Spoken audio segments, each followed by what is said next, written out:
ายคลิปถ่ายคลิปอะไร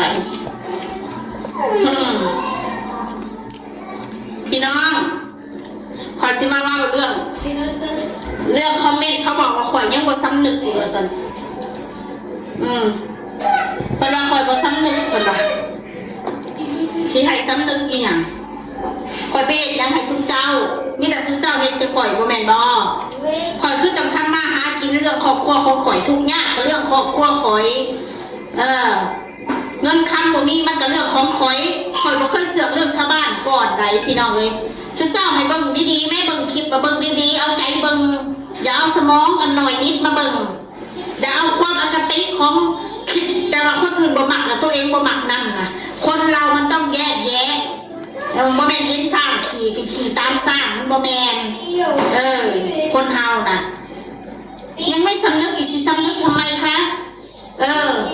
ทำไมต้องสำนึกคะกูเห็นน้ำพริกคะทุกอย่างก็หูอยู่ว่าเป็นเพราะอย่างทำไมฉันถึงได้ออกมาตอบโต้ทำไมถึงได้ออกมาว่า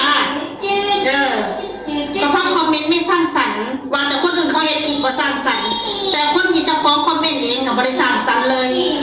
หาแต่คำที่บ่ม่วนก็ใส่เขาหาแต่ยัดเยียดแต่สิ่งบดีให้กับครอบครัวเขาเงินเขาสิขายบ้านหายไปใช้มันกับเรื่องของเขามันไม่เป็นเงินมึงสิมาถามหาอีกอย่างเงินขายบ้านหายไปใช้เบิดล่ะก็มาเก็บประกันให้ลูกล่ะเรื่องยังล่ะมึงสิมาเสือกให้ยังมันเรื่องกูล่ะมึงสิมาเสือกเห็นยังยังมันเรื่องกูล่ะมึงสิมาเสือกเห็นยังส่วนมากนิสัยแช่งมันก็จะเข้าตัวเองมันก็เข่าบนทะเลทำเพราะเข่ามันบ่ดิ้นดอกกันอย่างเขาอย่างกับการกระทำเนี่ยการขึ้นอยู่กับการกระทำแบบนั้นมันคือการเบิดที่บอกว่าให้คนเฮาบ่หักบ่หมักกันแล้วก็อยู่ใครอยู่มันอย่ามายุ่งอย่ามาเสือกสองคนเป็นเรื่องมึงจะของลูกเขาสิได้เรียนหรือบ่ได้เรียนก็อย่ามายุ่งเถอะ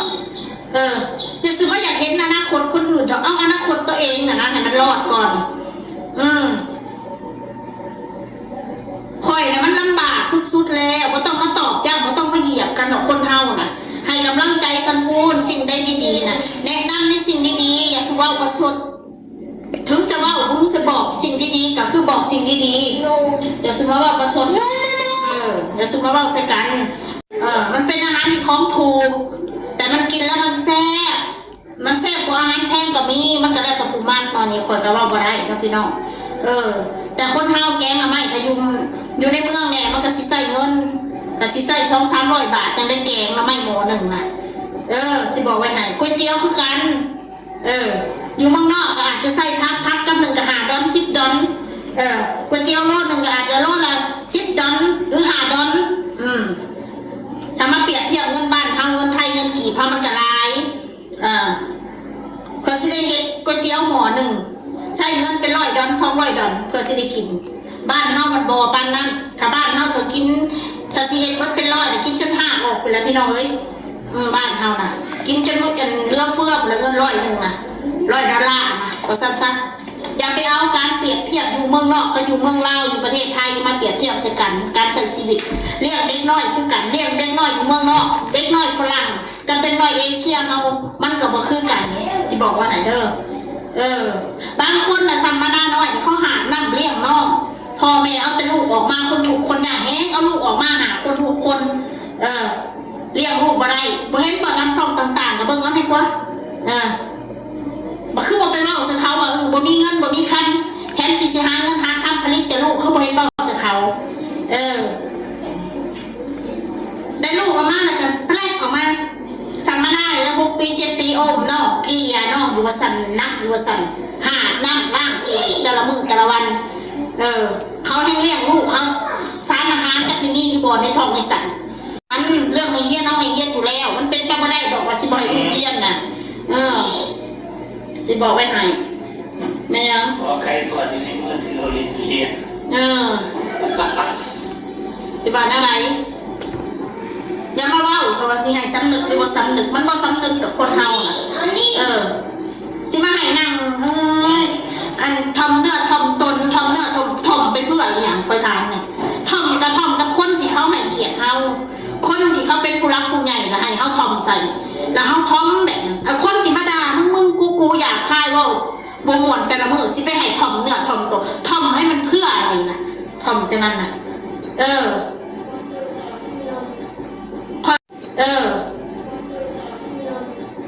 คอยก็ยังบอกเลยดิ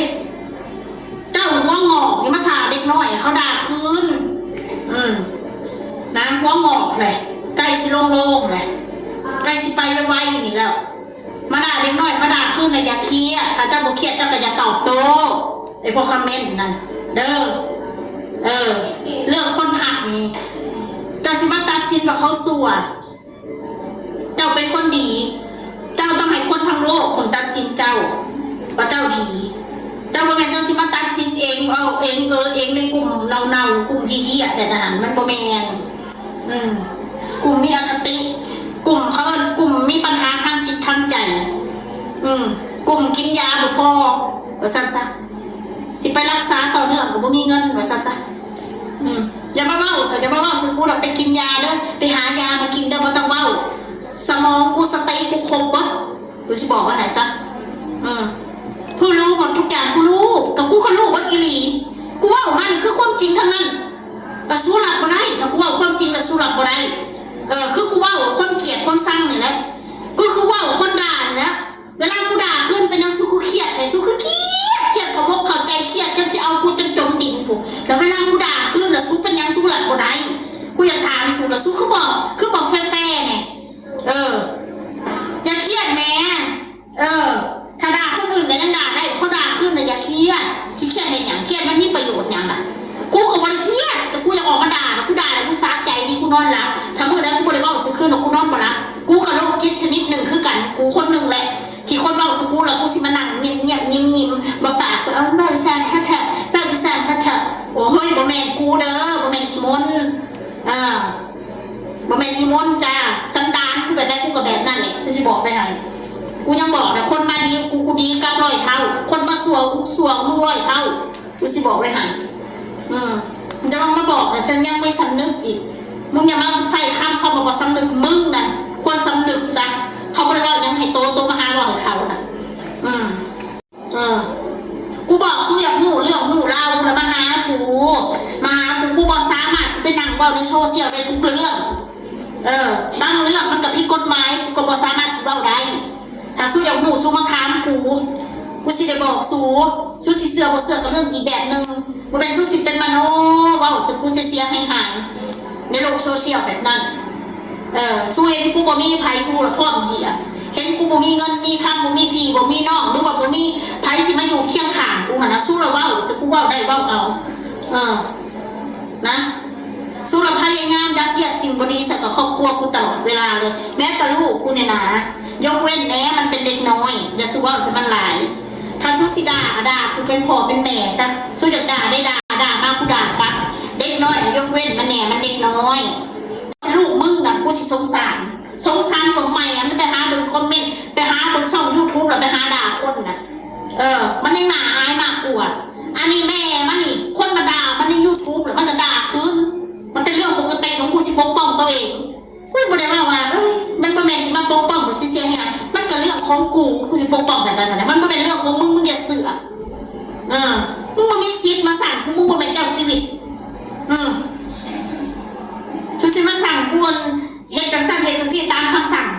ชูบ่มีสิทธิ์แค่เบิ่งคลิปกูเท่านั้นคอมเมนต์มาในสิ่งดีๆกูเฮ็ดตามถ้าสิ่งชั่วๆกูชวนกลับแค่นั้นเองอาหารการกินแม่นอย่างคนเฮาหักบ่คือกันเรื่องผัวเรื่องเมียชีวิตคู่มันบ่คือกันสู้บ่ต้องมาเว้าแล้วว่าผัวกูขี้เสือผัวกูบ่เก่งผัวสู้เก่งผัวสู้ก็บ่ได้เอาหยังให้สู้ดอกจะได้เงินเดือนมากก็ซื้อข้าวแดกแค่นั้นแหละอยากมีเงินก็ซื้อทองก็สู้ใส่แค่นั้นเองซื้อเครื่องบินน่ะคือสิเป็นไปบ่ได้สู้น่ะก็ได้สู้คือสิบ่ได้รวยแล้วนะพอซื้อเครื่องบินได้ก็งานเมสซี่บอกไว้เลยคนที่มายุ่งกับชีวิตกูสิว่าสู้รวยกูน่ะสู้เป็นไปบ่ได้ดอกซื้อสิมาซื้อเครื่องบินส่วนตัวน่ะฉันซื้อรถน่ะได้อยู่กูอ่ะเสียชีวิตสู้เลยน่ะซื้อรถขี่10 ล้าน20 ล้านเนี่ยว่าแล้วคนขับรถ10 ล้าน20 ล้านมายุ่งกับกูอีกนี่ก็เป็น กูจะพ่อกำกานะรถเงินดาวคือกันกับกูอะไรไปอาหารการกินจะได้กินหรือบอลตะกะแตนคือกูนี่บอลสกูนี่จะกินอยู่บอลตะกะแตนแบบกูจะย่อแบบกูน่ะไม่แบบกูน่ะมันแพงเด้อบอกไปถ่ายเด้อเจ้าได้ชูรวยเนาะสู้กับว่าอันนั้นอันนี้แล้วกูจะกินอาหารบ้านกูแล้วมันสุขใจไปแท้พี่น้องเลยอันนั้นซ้ำนี่เลยเนาะสิไปหากินเนี่ยก็บ่มีกับข้าวพี่น้องสิไปหาไต่ตักแตนมาขวดกินกันหน่อยเลยแหละพอได้ขวดเด้อพี่น้องเด้อเพิ่มมาได้ละมันใส่นะ ที่ว่าวิธีนี่สมัยเราตู่แม่นะแม่นี่อย่างเนาะ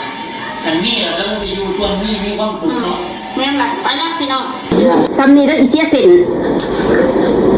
ซ้ำนี้แล้วอีเสียเซนซ้ำนี้แล้วอีเสียเซน